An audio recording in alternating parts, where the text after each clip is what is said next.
Fokvárosi estek. Vágy és emlék. Felmerül egy vidám arc, elhalt pajkos nevetés. Hittem rég feledtem, de a múlt a semmiből elért. Mint a tegnap lett volna, élettel telt terefere közben, az égből néztünk Fokvárosra, s kocintottunk vörössel. Mélyzöldbe borult a végtelen, a Fóka-sziget, messzi távol, integetett fájó történettel, nem messze Afrika partjától. E város szívkebelében felhőesés, mint mesében, zuhanó szertefoszló felhőknek áldása áldott égen. Misztikus féltekéne földnek hihetnénk, a világnak vége, felborult rend, felborult lélek, másban látva értelmet, létet.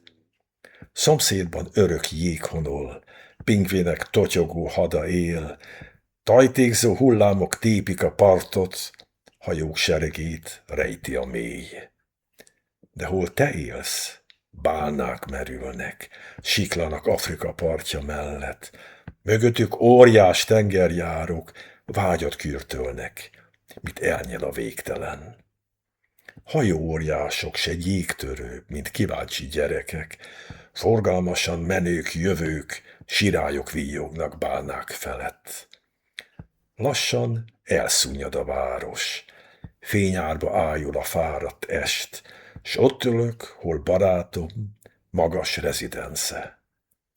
Faragott ősi maszkok, falra sejtelmes árnyat vetve, isteni törzsi malasztot sugároznak szundító estben.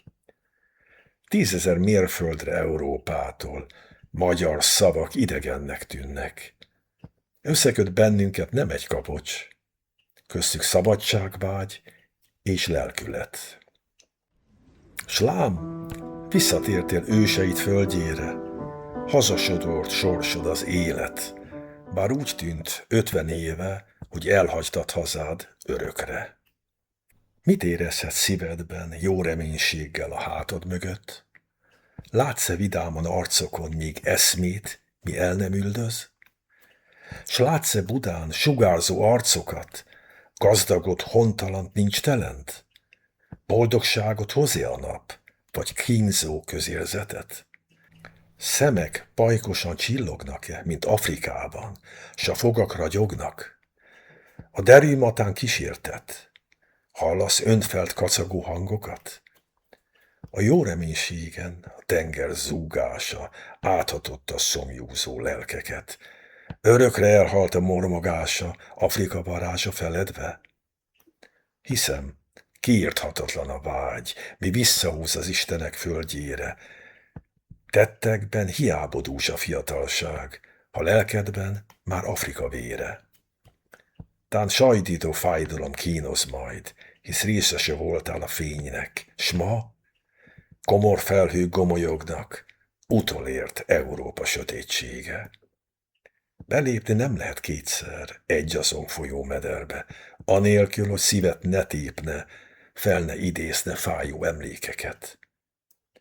Hol bölcsődet ringatták, majd ott pihennek csontjaid, s majd fűz fedi az ember sírját, és rád gondolnak barátaid.